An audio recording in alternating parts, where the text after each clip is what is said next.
राधे राधे बेटा। सबसे पहले तो आप सभी को नव वर्ष की हार्दिक शुभकामनाएं। बेटा, हिंदी का सिलेबस हमारा कंप्लीट हो गया था। आज से हम उसकी रिवीजन स्टार्ट करेंगे। तो हमारा सेकंड सेम का फर्स्ट चैप्टर है एक सिंड्रेला ऐसे भी। आ जाओ बेटा, पहले पार्ट के बारे में कुछ पढ़ लेते हैं। इस पार्ट में एक लड़की है बेबी हालदार, उसके जीवन के बारे में बताया है कि जिस प्रकार सिंड्रेला की ज़िंदगी एक परी ने बदल दी थी, उसी तरह बेबी हालदार की ज़िंदगी प्रोफेसर प्रबोध कुमार ने एक परी की तरह बदल दी थी। जब बेबी हालदार ने होश संभाला था, तभी से उसने अपनी माँ और छोटे बहन भाइयों को अपने पिता से बिना बात के पिटते हुए देखा था और बिना बात के ही उसका पिताजी उसकी माँ को प्रताड़ित किया करते थे। बेबी जब 5 साल की थी तो उसकी माँ घर छोड़कर हमेशा के लिए चली गई।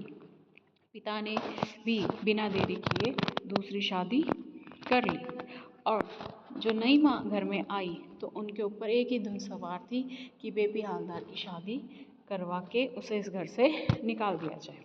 और उसके पिता की भी इस योजना में पूरा सहयोग था और बेबी की शादी उसकी उम्र के से अधिक उम्र के व्यक्ति के साथ उसकी शादी कर दी गई।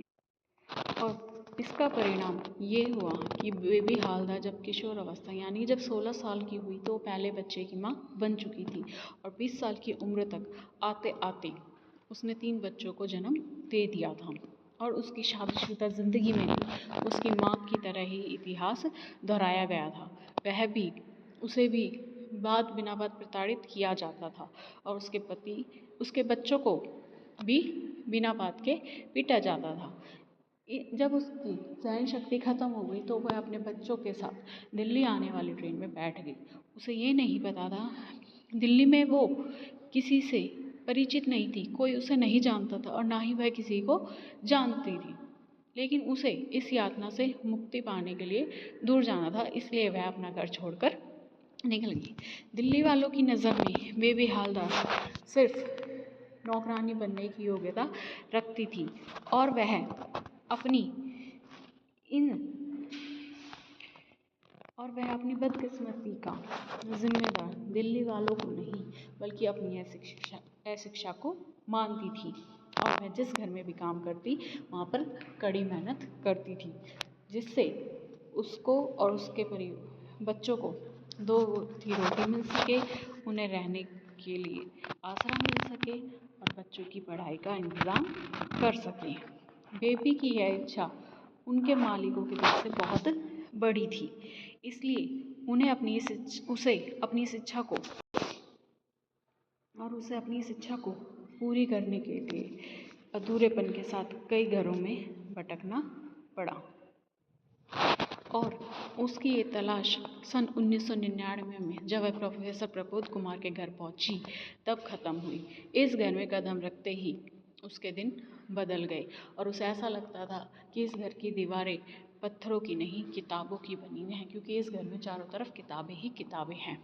एक दिन वह रैक की सफाई करते करते एक किताब के पन्ने उलटती रही, जिसे स्वयं घर के मालिक प्रोफेसर प्रबोध कुमार ने पकड़ लिया और उसे सज़ा देने की घोषणा की और उसे सज़ा के तौर पर कई सारी बंगाली भाषा के लेखकों की किताबें थमा दी और कहा कि जब भी तुम्हें फुर्सत मिले इन किताबों को पढ़ना और इनके पढ़ने के बाद मैं तुमसे पूछूंगा कि तुम्हें कौन सी किताब कैसी लगी और क्यों लगी।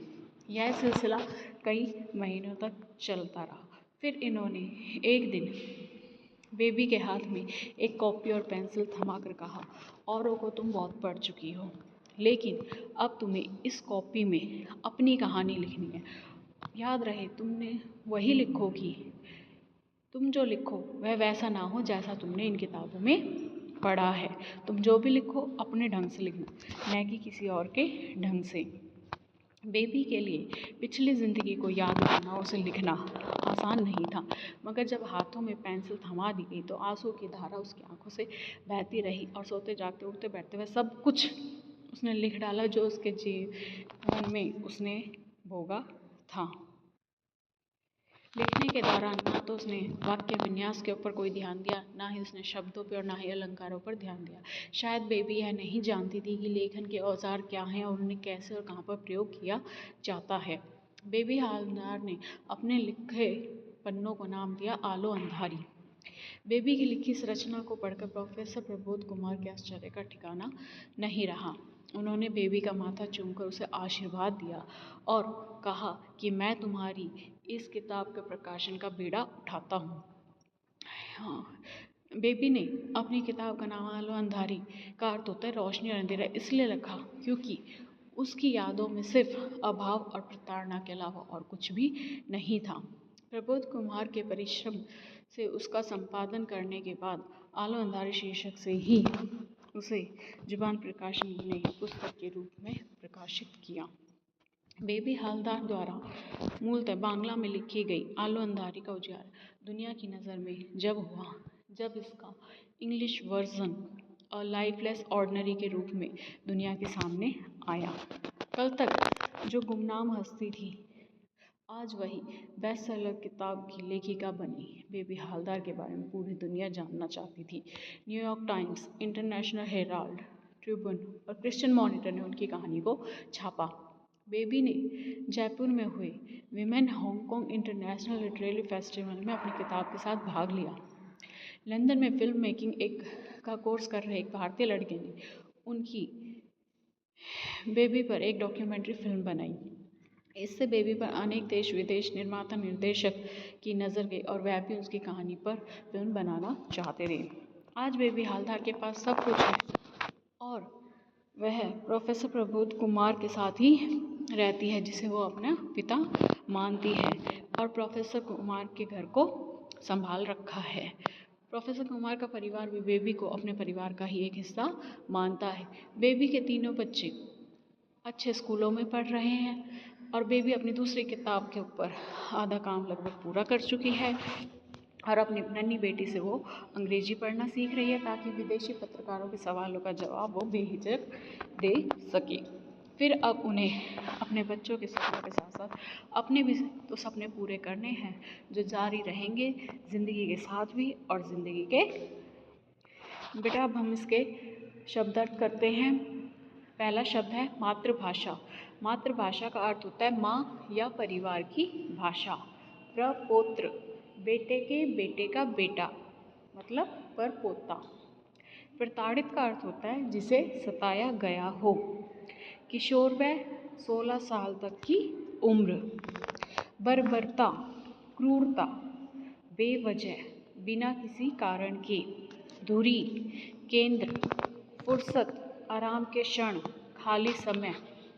वाक्य विन्यास, वाक्यों के निर्माण की विधि। प्रताड़ना, डांट फटकार, गुमनाम हस्ती जिसे कोई जानता न हो। बेटा आपको ये शब्द अर्थ अपनी हॉलीडे होमवर्क की नोटबुक में लिखने हैं और याद करने हैं। धन्यवाद।